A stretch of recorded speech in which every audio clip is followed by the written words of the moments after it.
నిన్నటి వీడియోలో భూదేవి కష్టం, శ్రీమన్నారాయణ అభయం.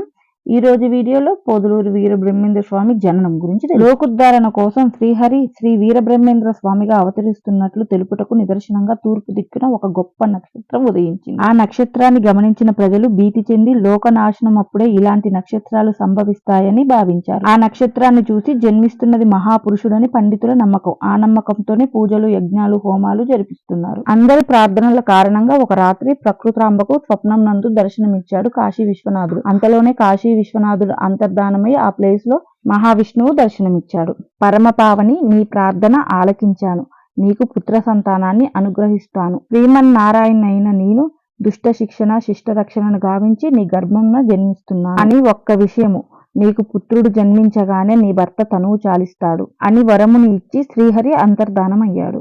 వెంటనే తన భర్తను లేపి తన కల గురించి చెప్పి, నేను బాధపడాలో సంతోషపడాలో అర్థం కావట్లేదు. శ్రీమన్నారాయణుడు నా గర్భాన జన్మిస్తున్నందుకు సంతోషపడాలా, నా బిడ్డ పుట్టగానే నా భర్త మరణిస్తున్నందుకు బాధపడాలో అర్థం కావట్లేదని బాధపడుతుంది. అప్పుడు శివుడాజ్ఞ లేనిది చీమైనా కుట్టదు. చావు పుట్టుకలు అనేవి మన చేతిలో లేవు, నువ్వు బాధపడకు, అంతా శివుని మీద భారం వేసి నిశ్చింతంగా ఉండు.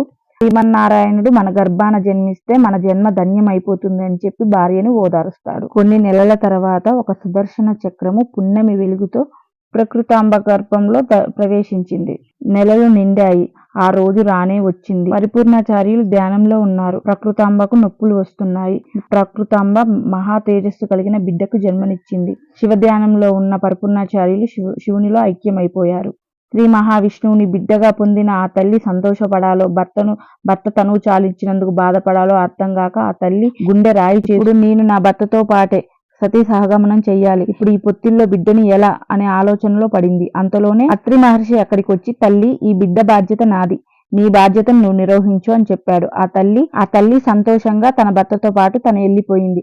తర్వాత ఆ బిడ్డకి వీరం బొట్లయ్య అని పేరు పెట్టి అత్రి మహర్షి తన ఆశ్రమంలో పెంచసాగాడు.